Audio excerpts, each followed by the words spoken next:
Hi అండి, welcome back to our channel. నేను Bhavani. Video చూస్తున్న అందరూ బాగున్నారా? నేనైతే బాగున్నాను.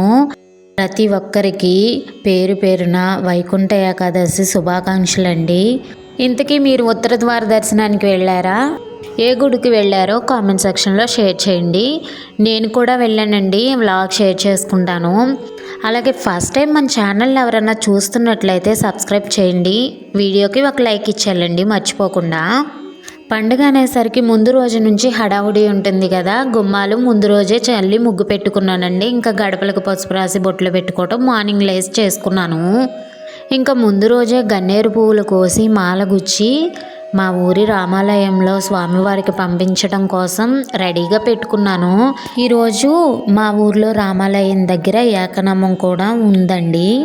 ఇంకా మార్నింగే ఇంట్లో అయితే దీపం పెట్టుకున్నాను. పిండి దీపాలు అవి వెలిగించుకున్నాను. స్వామివారికి ఒక చిన్న మాల కూడా అలంకరించాను. ఇంకా ఈయన పొలంలోకి వెళ్ళొచ్చిన తర్వాత వలసపల్లి వెంకటేశ్వర స్వామి దర్శనానికి అయితే వెళ్ళామండి. అలానే ఉత్తర ద్వార దర్శనం కూడా ఉంది కదా, అక్కడే ఉత్తర ద్వారం నుంచి స్వామివారిని దర్శనం చేసుకున్నాము.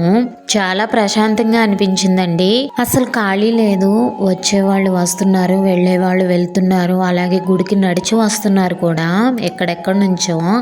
స్వామివారి కళ్యాణం ఉంటుందండి అక్కడ. అన్ని ఏర్పాట్లు జరుగుతున్నాయి అన్నమాట. కళ్యాణం చేసే జంటలు కూడా వచ్చి అక్కడ కూర్చున్నారు. స్వామివారి అన్నసంతర్పణ కూడా ఉంటుందండి.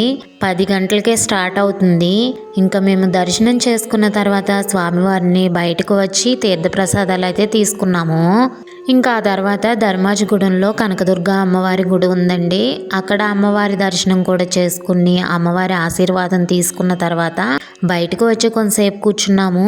అక్కడే ఆవులు ఉన్నాయి. ఆవులకి కొంచెం దాణా పెట్టి దండం పెట్టుకుని ఇంకా ఇంటికైతే రిటర్న్ అయ్యామండి. ఇంకా ఈయనకైతే లింగపాలెంలో చిన్న పని ఉందంట. ఇంకా నాకు కూడా న్యూ ఇయర్ దగ్గరలో ఉంది కదా, కలర్స్ తీసుకుందామని చెప్పి నేను కూడా ఆగి కలర్స్ అయితే తీసుకున్నానండి. అందరికీ అడ్వాన్స్గా హ్యాపీ న్యూ ఇయర్.